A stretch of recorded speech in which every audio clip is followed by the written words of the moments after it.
I wonder if I'm on. You know, this thing always delays. I have no idea if I'm on. I could be talking right now and I would never know. Jeez, Mr. Wells.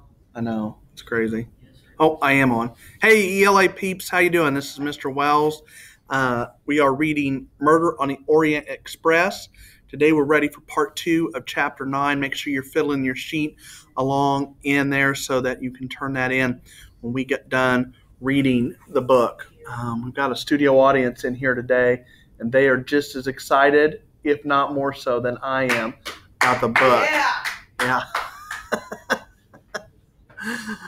Chapter 9, The Evidence of Mr. Hardman. The last of the first-class passengers to be interviewed, Mr. Hardman was the big, flamboyant American who had shared a table with the Italian and the valet.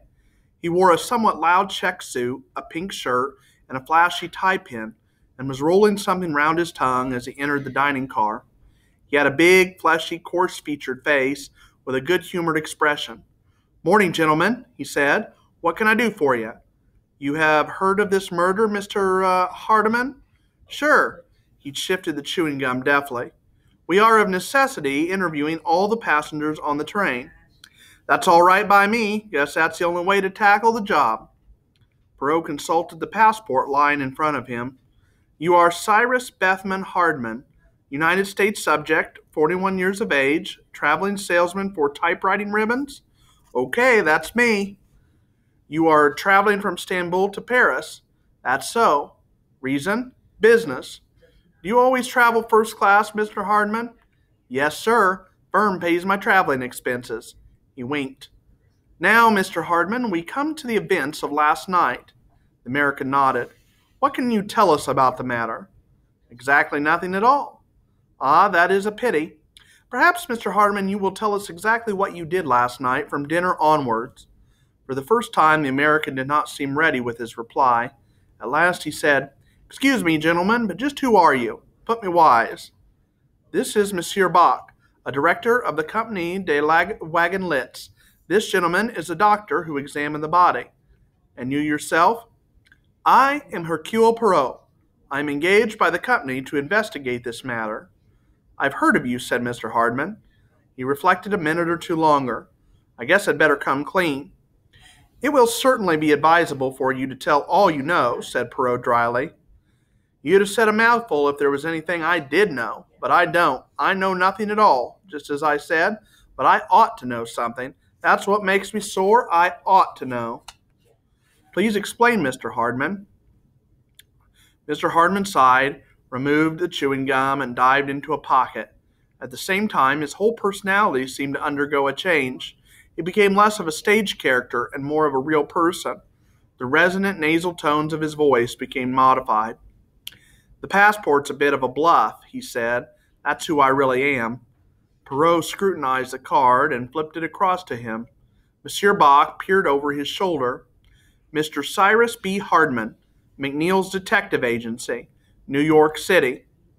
Perot knew the name as that of one of the best-known and most reputable private detective agencies in New York. "Now, Mr. Hardman," he said, "let us hear the meaning of this." "Sure. Things came about this way. I'd come over to Europe trailing a couple of crooks. Nothing to do with this business. The chase ended in Istanbul. I wired the chief and got his instructions to return, and I would have been making my tracks back to little old New York when I got this." He pushed across a letter.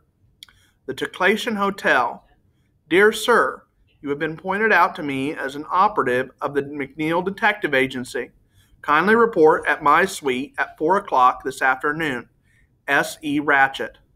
"Eh bien?" "I reported at the time stated, and Mr. Ratchett put me wise to the situation. He showed me a couple letters he'd got." "He was alarmed?" "Pretended not to be, but he was rattled all right. He put up a proposition to me. I was to travel by the same train as he did to Paris and see that nobody got him. Well, gentlemen, I did travel by the same train, and in spite of me, somebody did get him. I certainly feel sore about it. Doesn't look any too good for me." "Did he give you any indication of the line you were to take?" "Sure. He had it all taped out. It was his idea that I should travel in the compartment alongside his. Well, that blew up right at the start. The only place I could get was berth number 16, and had a job of getting that. I guess the conductor likes to keep that compartment up his sleeve. That's neither here nor there. When I looked all around the situation, it seemed to me that number 16 was a pretty good strategic position. There was only the dining car in front of the Istanbul sleeping uh, car, and the door onto the platform at the front end was barred at night. The only way a thug could come was through the rear end door to the platform, or along the train from the rear, and in either case he'd have to pass right by my compartment. You had no idea, I suppose, of the identity of the possible assailant? Well, I knew what he looked like. Mr. Ratchett described him to me. What? All three men leaned forward eagerly. Hardman went on. A small man, dark, with a womanish kind of voice. That's what the old man said. Said, too, that he didn't think it would be the first night out, more likely the second or third. He knew something, said Monsieur Bogg. He certainly knew more than he told his secretary, commented Perrault thoughtfully. Did he tell you anything about this enemy of his? Did he, for instance, say why his life was threatened? No, he was kind of reticent about that part of it. Just said the fellow was out for his blood and meant to get it. A small, dark man with a womanish voice, repeated Perrault thoughtfully. Then fixing a sharp glance on Hardman, he asked, You knew who he really was, of course. Which, mister? Ratchett. You recognized him? I don't get you. Ratchett was Cassetti, the Armstrong murderer. Mr. Hardman gave vent to a prolonged whistle. That certainly is some surprise, he said. Yes, sir. No, I didn't recognize him. I was way out west when that case came on. I suppose I saw photos of him in the papers, but I wouldn't recognize my own mother when a newspaper photographer got through with her. Well, I don't doubt that a few people had it in for Cassetti, all right. Do you know of anyone connected with the Armstrong case who answers to that description? Small, dark, womanish voice? Hardman reflected a minute or two. It's hard to say. Pretty nearly everyone connected with that case is dead. There was the girl who threw herself out the window, remember? Sure, that's a good point, that. She was a foreigner of some kind. Maybe she had some WAP relations. But you got to remember that there were other cases besides the Armstrong one. Cassetti had been running this kidnapping stunt for some time. Can't concentrate on that only. Ah, but we have reason to believe that this crime is connected with the Armstrong case.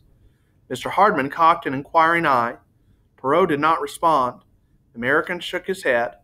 I can't call to mind anybody answering that description in the Armstrong case, he said slowly. But of course I wasn't in it and didn't know much about it. Well, continue your narrative, Mr. Hardman.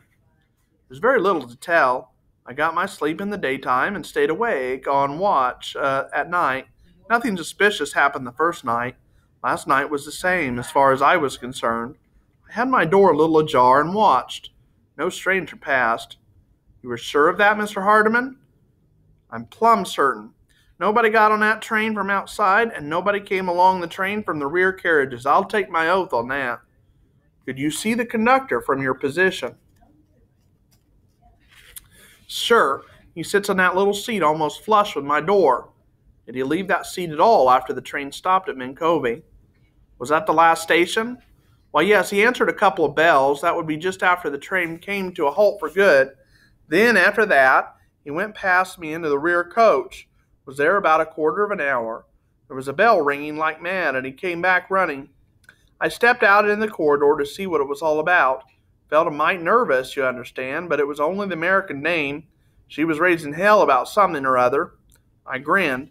Then he went on to another compartment and came back and got a bottle of mineral water for someone. After that, he settled down in his seat till he went up to the far end to make somebody's bed up. I don't think he stirred after that until about 5 o'clock this morning. Did he doze off at all? That I can't say. He may have. Perrault nodded. Automatically, his hand straightened the papers on the table. He picked up the official card once more. Be so good as just to initial this, he said. The other complied. There is no one, I suppose, who can confirm your story of your identity, Mr. Hardman? On this train? Well, not exactly, unless it might be young McQueen. Sorry, I had to pause as Mr. Carney came in. You know, Mr. Carney bought all of us fried chicken, the teachers and that, and him and another. I don't know what. Who were the other teachers on that? I think it was Miss Young, the math sixth grade. Miss Young. Yeah, I think it was her because she was talking about she had went somewhere and got something. Okay. All right. Yeah, and I think Mr. Piggish was involved, or maybe one. I don't know if it was one of them that was in his room, that works in his room. Anyway, all right. Well, the code word today is Carney's chicken. Carney's chicken, and make sure you email me that, and you'll get extra credit for watching this video. Let's keep going. And then there'll be something else a little bit later. Well, no, we can't do a second one because we're almost done with the video. Well, we can do a second one because I said. Okay, we'll do a second one because Miss Torres says. Think of a word. On this train, well, not exactly, unless it might be young McQueen. I know him well enough. I've seen him in his father's office in New York. But that's not to say he'll remember me from a crowd of other operatives. No, Mr. Perot, you'll have to wait in Cable, New York when the snow lets up. But it's okay. I'm not telling a tale. Well, so long, gentlemen. Pleased to have met you, Mr. Perot. Perot proffered his cigarette case. Perhaps you prefer a pipe? Not me. He helped himself and then strode briskly off. The three men looked at each other. You think he's genuine? Asked Dr. Constantine. Yes, I know the type. Besides, it is a story that would be very easy to disprove. He has given us a very interesting piece of evidence, said Monsieur Bach. Yes, indeed. A small man, dark, with a high-pitched voice, said Monsieur Bach thoughtfully. A description which applies to no one on the train, said Perot. All right, that's the end. Make sure you hit like, make sure you hit subscribe, and enable your notifications so you see all my great videos. And Miss Torres, what's our second password? Relationships. Relationships. Okay, so the second password is relationships. Email those to me, and I will talk to you later. Peace out, Cub Scouts.